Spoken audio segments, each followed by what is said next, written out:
Assalamualaikum warahmatullahi wabarakatuh. Berjumpa lagi dengan Mr. Ik. Dan di video kali ini kita akan bahas masih berkaitan dengan soal SKB guru atau tenaga pendidik di kompetensi pedagogik ya. Kita akan bahas soal mengenai RPP, strategi pembelajaran dan media pembelajaran. Oke, kita tidak akan lama-lama untuk opening, yang penting silahkan tonton videonya sampai selesai. Langsung saja nomor 1. Jika guru akan menyusun indikator dengan tingkatan kognitif, menganalisis C4 pada mata pelajaran IPA dengan kompetensi dasar, mengklasifikasikan makhluk hidup dan benda berdasarkan karakteristik yang diamati, maka rumusan indikator yang tepat adalah: A. Menyeleksi makhluk hidup berdasarkan ciri-cirinya. B. Menyebutkan benda-benda yang ada di sekitar. C. Menguraikan makhluk hidup berdasar jenis makanannya. D. Merangkum klasifikasi makhluk hidup berdasar pada habitatnya. Ya, untuk soal yang pertama ini jawaban yang paling tepat adalah yang A. Kenapa? Karena di sini ada kompetensi dasar mengklasifikasi makhluk hidup dan benda berdasarkan karakteristik yang diamati. Nah, kata-kata karakteristik ini mengacu pada makhluk hidup berdasarkan ciri-cirinya, gitu ya. Lanjut nomor 2. Seorang guru menyusun indikator pencapaian kompetensi menjelaskan perambatan bunyi. Indikator tersebut masih perlu dirumuskan lebih spesifik menjadi tujuan pembelajaran. Maka pernyataan yang tepat untuk rumusan tersebut adalah: A. Setelah melakukan percobaan, siswa dapat menjelaskan perambatan sumber bunyi dengan benar. B. Setelah melakukan percobaan, siswa dapat membandingkan hasil perambatan bunyi melalui benda padat, cair, dan gas. C. Setelah membaca instruksi, siswa mampu mempraktikkan langkah-langkah percobaan perambatan bunyi. Yang D. Membandingkan hasil perambatan bunyi melalui benda padat, cair, dan gas dengan benar. Untuk soal nomor 2, di sini ada indikator pencapai kompetensi menjelaskan perambatan bunyi, menjelaskan ya. Jadi jawaban yang paling tepat adalah yang A. Ya, jadi siswa melakukan percobaan, terus siswa dapat menjelaskan, gitu ya. Lanjut nomor 3. Berdasarkan hasil tes akhir, guru menemukan ada 10 dari 30 siswa belum mencapai kriteria ketuntasan minimal atau KKM atau ketuntasan belajar minimal dalam kurung KBM yang telah ditentukan. Target kurikulum minimal 80% atau 24 siswa mencapai KKM atau KBM. Manakah langkah yang paling sesuai dilakukan oleh guru? A. Mengkaji kembali sejauh mana KKM yang ditetapkan telah sesuai standar nasional. B. Mengkaji ulang sejauh mana KKM sesuai dengan daya serap peserta didik. C. Memacu peserta didik agar mencapai KKM melalui bimbingan belajar. D. Merubah KKM berdasarkan rata-rata hasil belajar. Oke, jadi ini ada 30 siswa, terus yang 10 ini belum memenuhi KKM, jadi tidak tercapai 80%, jadi lebih sedikit ya. Kurang dari 80%. Maka hal yang dilakukan oleh guru adalah yang B ya, mengkaji ulang sejauh mana KKM sesuai dengan daya serap peserta didik, karena di setiap daerah, masing-masing daerah atau masing-masing kelas, masing-masing siswa itu daya serapnya berbeda-beda. Oke, lanjut. Nomor 4. Ketika menyusun evaluasi pembelajaran yang ditentukan di RPP, seorang guru menuliskan beberapa jenis evaluasi pembelajaran. Salah satu jenis evaluasi yang akan digunakan oleh guru adalah jenis evaluasi formatif. Evaluasi formatif ini dimaksudkan untuk A. Menentukan hasil dan kemajuan belajar siswa. B. Memperbaiki dan meningkatkan proses belajar mengajar. C. Menempatkan siswa dalam program pendidikan tertentu yang sesuai dengan karakteristik siswa. D. Menelaah kelemahan-kelemahan siswa beserta faktor-faktor penyebabnya. Ya, untuk nomor 4 itu evaluasi formatif. Jadi evaluasi formatif itu adalah tes hasil belajar untuk mengetahui keberhasilan proses belajar mengajar yang dilakukan oleh guru dan seterusnya.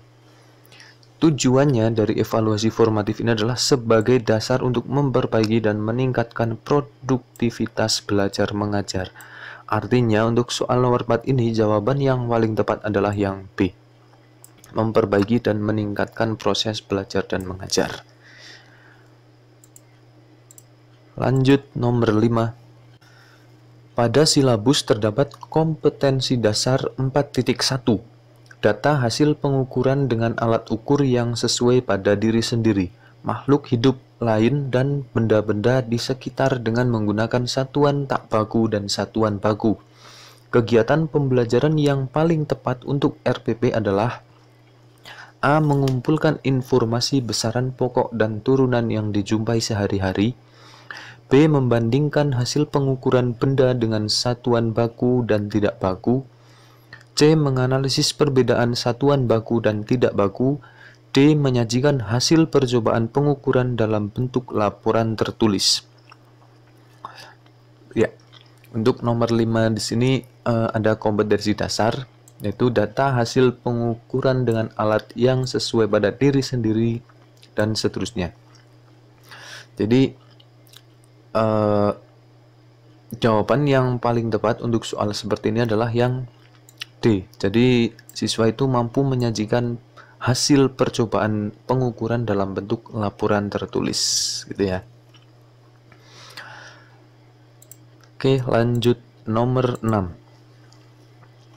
Dalam pembelajaran guru melakukan kegiatan 1. Memberikan contoh paragraf dengan topik kalimat yang diberikan tanda garis bawah. 2. Guru meminta siswa untuk menyebutkan nama kalimat yang digarisbawahi. Ditinjau dari pengelolaan pesannya, guru menggunakan strategi A. Deduktif, B. Ekspositori, C. Inquiry, dan D. Induktif. Oke, untuk soal seperti ini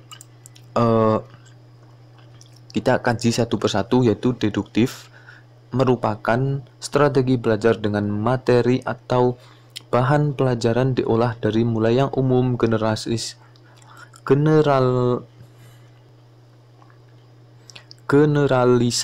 atmusan ke yang bersifat khusus atau bagian-bagian. Terus yang ekspositori adalah strategi pembelajaran yang menekankan kepada proses penyampaian materi secara verbal dari seorang guru kepada sekelompok siswa dengan maksud agar siswa dapat menguasai materi pelajaran secara optimal. Jadi kalau ekspositor ini pembelajaran yang intinya itu berorientasi kepada guru, lebih berorientasi kepada guru. Kalau yang inquiry adalah rangkaian kegiatan pembelajaran yang menekankan pada proses berpikir secara kritis dan analitis untuk mencari dan menemukan sendiri jawabannya dari suatu masalah yang ditanyakan. Kalau inquiry ini berorientasinya kepada siswa, jadi siswa diharapkan lebih aktif gitu ya. Terus kalau induktif adalah sebuah pembelajaran yang bersifat langsung tapi sangat efektif untuk membantu siswa mengembangkan keterampilan berpikir tingkat tinggi dan keterampilan berpikir kritis. Jadi untuk soal nomor 6 di sini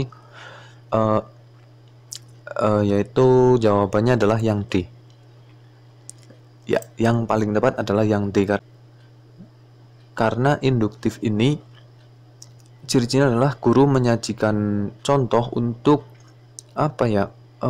memancing siswa agar mengembangkan keterampilan berpikir. Gitu ya. Jadi jawaban yang paling benar adalah yang D. Lanjut nomor 7. Pada proses pembelajaran, seorang guru menggunakan strategi pembelajaran deduktif dan induktif untuk menjelaskan materi pelajaran kepada siswa.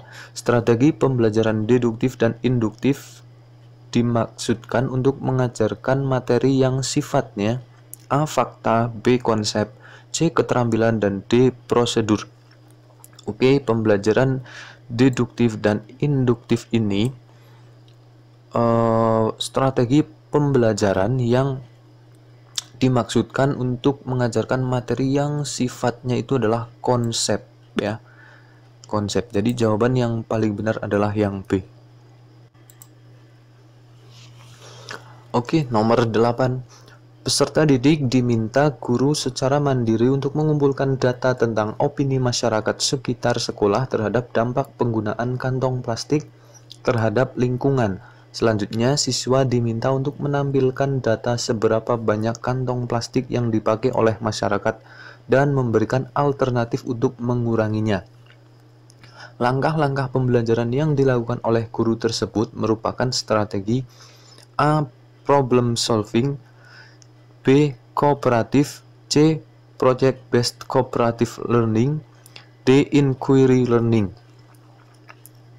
Oke, untuk nomor 8, yang pertama adalah problem solving adalah metode pembelajaran yang mengaktifkan siswa dan melatih siswa menghadapi masalah dan mencari pemecahan masalah atau solusi. Kalau yang kooperatif, model pembelajaran kelompok. Ya, secara singkatnya adalah model pembelajaran kelompok.